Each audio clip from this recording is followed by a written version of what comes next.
My family threw me out at 16 over a lie. Decades later, they came back begging for forgiveness. But I made sure they finally paid dearly. So I'll just jump right in and say that life wasn't perfect. But it wasn't terrible either before things really went off the rails. My mom passed away when I was 12 from breast cancer. That's where it all kind of starts, I guess. Losing her was like a gut punch I wasn't ready for. She was the glue holding everything together, and when she was gone, it was just me and my dad. It was rough for sure, but we did okay for a while. He worked long hours, and I just kind of kept to myself, trying to figure things out in a world that didn't make sense anymore. It's not like my dad was a bad guy. He was just distracted, I guess. After Mom passed, he threw himself into work, probably as a way to cope. He wasn't around much, but when he was, we got along fine. We had a decent routine going, but something was missing, you know? It felt like we were just two people living in the same house rather than family. I didn't really have friends I could lean on at the time, so I just did my own thing, trying to stay out of trouble and out of my dad's way. Things started to change when I was 14. That's when my dad met Ashley. She seemed nice enough at first. She worked at some office, and they hit it off pretty quickly. I remember the first time she came over for dinner. It was a little weird seeing my dad with someone else, but I figured if she made him happy, then maybe it was a good thing. It wasn't long before she and my dad got married, and just like that, I had a new family. Well, sort of. Ashley had 2 kids from her previous marriage, Mark, who was my age, and Emily, who was a couple of years younger. I was willing to give it a shot, try to be cool with it. I figured we'd all get along, and maybe things would even get better for me and my dad. I guess I was pretty naive about that. To be fair, Emily wasn't bad. She was quiet and kind of kept to herself, which was fine by me. We didn't have much in common, but we didn't clash either, so that was a win in my book. But Mark? Man, Mark was a whole different story. From day one, it was clear that Mark didn't like me. I'm not sure why, but he seemed to have it out for me from the start. He had this attitude like he was better than me or something. My dad kept telling me to give him a break, that it was hard for him too since he had been the man of the house before Ashley met my dad. Like, cool, I get it, but what about me? I lost my mom, and now I had to deal with this new family dynamic. It was tough for me too, but no one seemed to care about that. Mark and I fought constantly, stupid stuff mostly. Who got the TV remote, who sat where at the dinner table, that kind of thing. I tried to keep my cool, but he knew exactly how to push my buttons. It didn't help that my dad always seemed to take Mark's side. I guess he felt guilty about the whole situation. But it felt like no matter what happened, I was always the one in trouble. One time, we got into a huge argument because Mark stole one of my shirts and refused to give it back. When I confronted him, things got heated, and we ended up wrestling on the floor. Of course, Ashley walked in right as I was pinning him down, and she lost it. She screamed at me, saying I needed to learn how to control my temper and that Mark was just trying to adjust to his new life. I was the one who got grounded for a week, even though it was Mark who started the whole thing. It wasn't just the fights that got to me. It was the way my dad seemed to be slipping further away. He and Ashley were always wrapped up in their own world, going out on dates or spending time with her side of the family. It felt like I was being slowly pushed out of my own home. I'd come home from school, and there would be this tension in the air, like everyone was walking on eggshells around me. It was exhausting, and it started to wear me down. When I turned 15, I finally had something that made me feel like my life wasn't completely falling apart. Her name was Lisa, a girl I met at school. We started hanging out, and soon enough we were dating, well, as much as you can date when you're 15. She was funny, smart, and most importantly, she made me feel like I wasn't completely invisible. Things were going pretty well between us, but of course Mark had to mess that up too. Apparently he had a crush on Lisa and wasn't too happy that I was dating her. I didn't even know about it until one day at school when he came up to me and started mouthing off about how I stole her from him. It was ridiculous, but he was dead serious. We ended up getting into another fight right there in front of everyone. The teachers broke it up before it got too far, but the damage was done. When I got home, my dad was waiting for me. He was furious. Mark had already spun the whole story, making me out to be the instigator once again. I was the one in trouble. It didn't matter that Mark had started it, that he was the one who had the issue. In my dad's eyes, I was always the problem. I was grounded again, and this time, it felt like a final straw had been pulled. I was angry, frustrated, and just plain tired of trying to fit into a family that didn't seem to want me around. The more time passed, the more isolated I felt. My relationship with Lisa started to get strained too. She didn't understand why I was always in trouble at home, and I couldn't explain it in a way that made sense. I mean, how do you tell someone that your entire family seems to be against you, but it's not really your fault? We were still dating, but things weren't the same anymore. It was like I couldn't catch a break, no matter how hard I tried. Looking back, it's easy to see that the writing was on the wall. Everything was heading towards something bigger, but I didn't see it then. I was just a kid trying to survive each day, hoping that maybe tomorrow would be better. Alright. So here's where things really hit the fan. I had just turned 16, and life was already feeling pretty unbearable. The constant fights with Mark, being ignored by my dad, and the whole situation with Lisa starting to fall apart. It was a mess, but nothing could have prepared me for what happened next. It was like all the bad stuff I'd been dealing with got cranked up to 11. One day, I'm just hanging out in my room. Lisa was over, and we were watching some dumb TV show. It was nice to have her around, even if things between us weren't as easy as they used to be. We were trying to enjoy the evening when suddenly we hear this loud yelling from down the hall. It was Ashley. She was losing it, screaming my name at the top of her lungs. Lisa and I looked at each other, and I remember feeling this cold chill run down my spine. You know when you just know something's about to go really, really wrong. That was the vibe. We both rushed out of my room and followed the yelling, only to find Ashley standing in my bedroom doorway, holding up a bunch of clothes. I remember thinking, what the hell is this about? Then I saw what she was holding. It was a handful of Emily's underwear. I froze. I couldn't process it at first. Ashley was screaming, waving them around, accusing me of stealing them. She demanded to know why I had them in my drawer, what kind of sick person I was. My head was spinning. I'd never seen those before in my life. I had no idea how they ended up in my room. I tried to explain, I really did, but it was like talking to a brick wall. Ashley wasn't hearing it. And to make matters worse, Mark showed up. He's got this smug look on his face, and before I can even get a word out, he starts piling on. I always catch him staring at Emily, he says, all innocent like. It's creepy. I've heard him say weird things about her too, like he wants to marry her or something. I couldn't believe what I was hearing. He was lying straight to everyone's face, and the worst part, they were all eating it up. Even Lisa, the one person I thought had my back, turned on me in that moment. She looked at me with pure disgust, slapped me across the face, and stormed out without even letting me explain. I was crushed. The person I cared about the most thought I was some kind of pervert. My dad came home in the middle of all this chaos, and I thought maybe, just maybe, he would believe me. But when Ashley told him what was going on and Mark backed her up with his lies, my dad didn't even hesitate. He grabbed me by the arm, yanked me out of the house, and threw me onto the front lawn like I was some kind of trash. I'll never forget the look in his eyes. It wasn't just anger, it was disgust, like he didn't even know me, like I wasn't his son anymore. He called me every name in the book, accusing me of things I didn't do, saying I wasn't welcome in his house if I was going to be a danger to his family. He said I was lucky he didn't call the cops, and that was when it really hit me. I was completely on my own. I remember pleading with him, trying to explain that this was all some sick setup by Mark, but he wasn't hearing any of it. He just stood there glaring at me like I was nothing to him, like I wasn't the kid he'd raised for 16 years.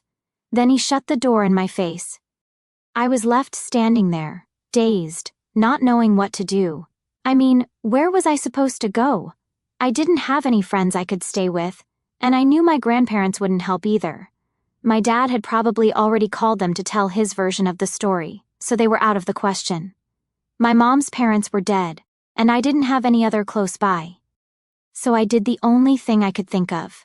I sat down on the front porch, hoping, praying that maybe they'd change their minds, that someone would come out and listen to me.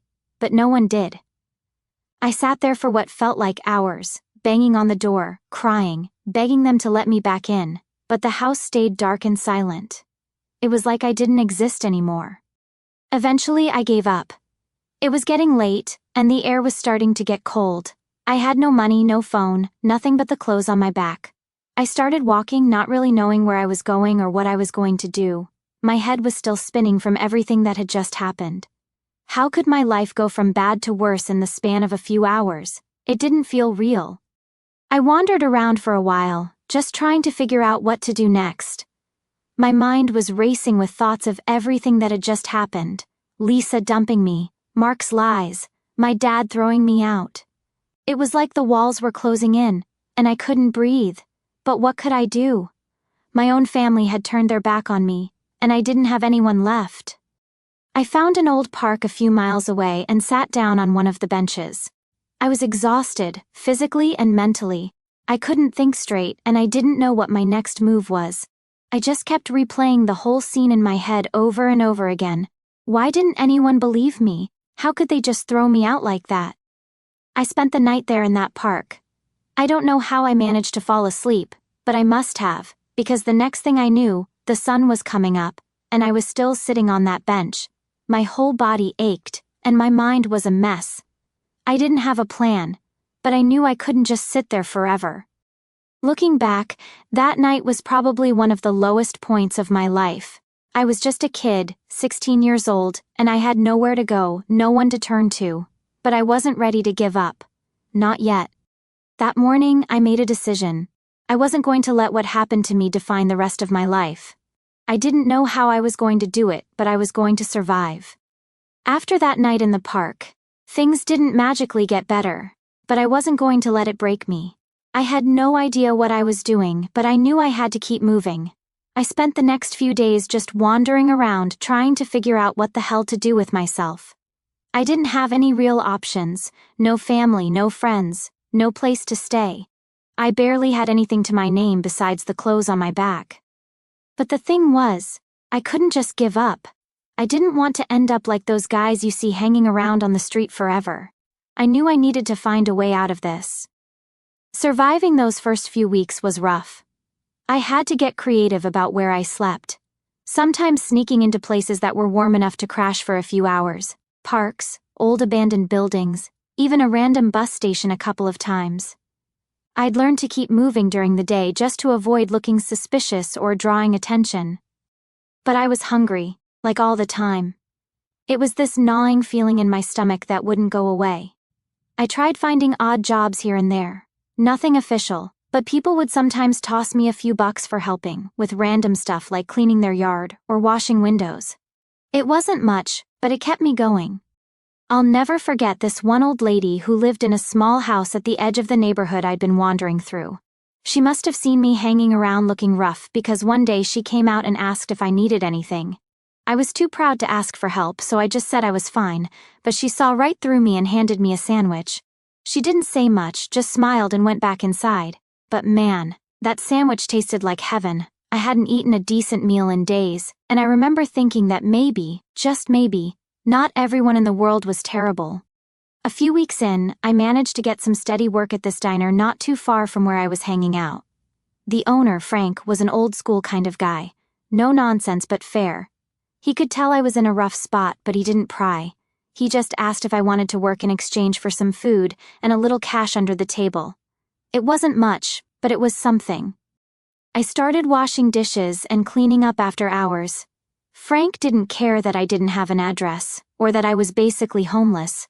He just needed help, and I needed the money. It was a fair trade, and it kept me off the street for a while. Working at the diner gave me some kind of purpose again. It wasn't glamorous, but it was steady. I could clean myself up in the restroom, and Frank even let me have meals from the kitchen when the shift was over. I didn't feel like a complete waste of space anymore. I started saving whatever little bit of cash I made, hoping to get enough together to rent a cheap room somewhere. It wasn't much, but it gave me a goal to work toward, and that was more than I'd had in a long time. One day, while I was cleaning up after a busy lunch rush, this guy came into the diner looking like he'd been through some stuff too. He was older, probably mid-30s, and had this kind of worn-out vibe. He wasn't homeless or anything, but you could tell life had knocked him around a bit. His name was Dave, and after he sat at the counter for a bit, we started talking while I was wiping down the tables. Turns out Dave worked at a local gym. not one of those fancy places you see on TV, but a gritty, no-nonsense boxing gym. He mentioned that they were always looking for people to help out, and he could introduce me to the owner if I was interested. I didn't know anything about boxing, but at that point, I was willing to try anything. Plus, the idea of working at a gym seemed way better than scrubbing dishes all night. A couple of days later, I showed up at the gym. It wasn't much to look at, just a bunch of old equipment, punching bags, and a ring that had seen better days. The owner, Mr. Jacobs, was this gruff, old-school kind of guy. He looked me up and down, probably thinking I was just some kid who didn't know what he was getting into, but he gave me a shot. He said if I could help clean up around the place, keep the equipment in shape, and maybe spar a bit, he'd pay me a little and teach me the basics of boxing. I wasn't sure if I'd be any good at it, but I figured, why not? At least it was something different. And honestly, the first time I stepped into the ring, I was terrible. I had no idea what I was doing, swinging wild punches like I was in a street fight. But Mr. Jacobs didn't give up on me. He was tough, but he taught me the basics, how to move, how to throw a proper punch, how to keep my guard up. It wasn't long before I started getting the hang of it. There was something about boxing that clicked with me. It was physical, sure, but it was also mental. It wasn't just about hitting harder than the other guy. It was about strategy, about controlling your emotions, and staying calm under pressure. In a weird way, it helped me deal with all the anger and frustration I'd been carrying around since my family threw me out. It gave me an outlet, something to focus on that wasn't just surviving from one day to the next. Before I knew it, I was spending more time at the gym than anywhere else. I wasn't amazing or anything, but I was getting better. And as I got better, I started to feel stronger. Not just physically but mentally too. I felt like I was taking control of my life again, even if things were still far from perfect. It wasn't like boxing magically fixed everything, but it gave me something to believe in, something to keep going for. Mr. Jacobs wasn't the type to hand out compliments, but one day after a sparring session, he gave me a nod and said, "You've got potential, kid, don't waste it." That might not sound like much, but coming from him, it was huge. I wasn't sure what I wanted to do with my life yet, but I knew I didn't want to waste whatever chances I had left. Those months at the gym were a turning point for me. I wasn't just some lost kid on the streets anymore. I had a job, a goal, and for the first time in a long time, I felt like I had a future. It wasn't much, but it was mine, and that was enough to keep me going. By the time I hit my mid-30s, life looked nothing like I expected it would back when I was a kid. Honestly, if you had told me at 16 that I'd be standing here today, married with a family and an actual career, I would have laughed in your face. But here I was, far from where I started, and for the first time in a long while, things felt solid. Like I had a foundation under me instead of just barely hanging on. You know, I met Sarah at this little cafe near the gym where I was still working. She was different from anyone I'd met before. There wasn't any of that forced small talk or awkwardness. We just started talking and it was easy. She wasn't prying into my past or making me feel like I had to explain every part of myself. I didn't have to be anything but me around her, and that was rare. I hadn't had that since way before all the chaos happened with my family. At first, I wasn't sure where things were going. I wasn't the type of guy who thought much about long-term relationships. I mean, my history with that sort of thing wasn't exactly great. But Sarah made me rethink all of it. She saw something in me that I hadn't seen in myself for a long time. She believed in me, even when I wasn't so sure I deserved it. We started dating, and before I knew it, 2 years had flown by. Things between us just worked. There weren't any games or drama. She was real, and that's what I needed. She pushed me in the right ways too. I'll never forget the day she sat me down and told me I needed to get my GED. She didn't nag me about it, didn't make me feel dumb, just laid it out plain and simple. "You're smarter than you give yourself credit for," she said. "You've got potential and I'm not letting you waste it." That was a turning point for me. I guess deep down, I knew I couldn't stay at the gym forever. It was fine when I was younger, but I needed something more stable, something I could build on. I didn't want to be the guy who barely scraped by his whole life. So I took her advice and got my GED. Was it easy? Hell no. It was like trying to remember everything I'd learned in school but hadn't thought about in years. But with Sarah's help, I made it through. Around that time, Sarah's dad came into the picture more. He was an electrician, and one day after we'd been dating for a while, he casually mentioned that he could use some help. Now, I'm not going to lie, I wasn't exactly thrilled about the idea of working for my girlfriend's dad, but he was a good guy, and I figured it was worth a shot. Besides, I needed the work. At first, I was just doing the grunt work, carrying tools, cleaning up job sites, that kind of thing. But as time went on, I started learning the trade. It was tough, and there were days where I wanted to quit, but something kept me going. Maybe it was pride, or maybe it was knowing that I had something to prove, not just to myself but to Sarah too. After a few years, I had picked up enough skills to get serious about the work. Sarah's dad saw I was sticking with it and offered to help me go through the process of getting licensed. I didn't really think I'd be good at it when I started, but it turned out I had a knack for it. Working with my hands, figuring out problems. It reminded me of the focus I had learned from boxing, and in a way, that focus was what kept me going every day. I wanted to be someone my wife could be proud of. Eventually, I passed my licensing exam. I was officially a licensed electrician. That might not sound like a huge deal to some people, but for me, it was everything. It wasn't just a piece of paper saying I could do the job. It was proof that I'd taken the worst parts of my life and turned them into something real. I'd gone from being homeless, sleeping in parks, to having a stable job that I was good at, with a future I could actually look forward to. Sarah and I got married shortly after I got my license. It wasn't some big fancy wedding or anything, but it was perfect for us. We kept it simple, surrounded by the people who mattered most. Her family had been amazing to me, and they were all there. My side of the family? Well, I didn't exactly have anyone left to invite, but that didn't bother me anymore. My in-laws became my family, and I realized that family doesn't have to be the people you're born with. Sometimes it's the people who choose to stand by you, even when things are rough. It's funny how things work out. Looking back, it's like everything that happened led me here. I went through all that pain and hardship, and somehow it brought me to a place I never thought I'd reach. Sarah and I have 4 amazing daughters now. They're my world, and they're growing up in a home filled with love and support. Everything I didn't have when I was their age. I'm not saying everything's perfect, because it's not. No family is perfect, but we're good, and that's what matters. Sometimes I think about the old days where I was who I was back then, and I can't help but be grateful that I didn't give up. I could have easily ended up in a very different place if I hadn't met Sarah, or if I hadn't taken that job with her dad, or if I'd just let the anger from my past consume me. But here I am, pushing 50, with a wife I adore, kids who drive me crazy but who I love more than anything, and a career I never thought I'd have. It's weird to say, but I'm proud of myself. It took me a long time to get here, and there were a lot of moments where I didn't think I'd make it. But now, standing on the other side of it all, I realize that the life I built is so much more than I could have ever imagined. And at the end of the day, that's all I really need. So here's the thing. I wasn't expecting, after all these years of having nothing to do with my old life, I suddenly got an email from Emily, my stepsister.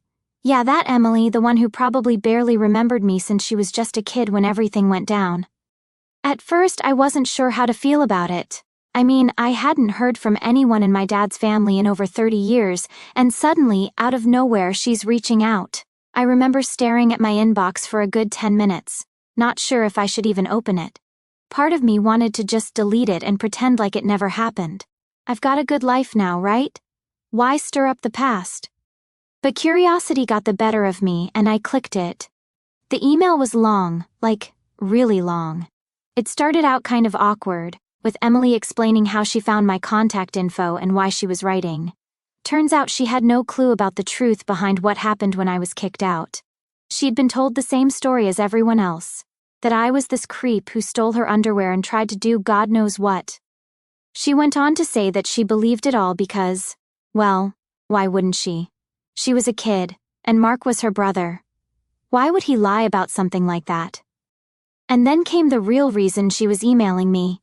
Apparently Mark, my stepbrother, the same one who set me up and ruined my life, had gotten pretty drunk at a family gathering recently. In front of a bunch of people, he started bragging about how he'd framed me. He thought it was hilarious, telling everyone how he planted Emily's underwear in my drawer and made up the story about me creeping on her.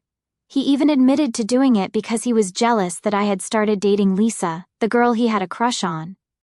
I couldn't believe what I was reading. I mean, I knew Mark had set me up, but to hear it confirmed all these years later, it was like a punch to the gut. Emily said she was shocked, and so was Lisa, who apparently was at the gathering too. Yeah, that Lisa, the girl who dumped me without a second thought after the whole thing went down. She heard the confession firsthand, and according to Emily, she freaked out. Emily said she had spent the entire weekend trying to track me down because she felt terrible about what had happened. She wanted to apologize face to face if possible, and she even offered to fly out to wherever I was. She kept saying how sorry she was that she had believed Mark, and how she wished she had known the truth back then. Now here's where it gets tricky.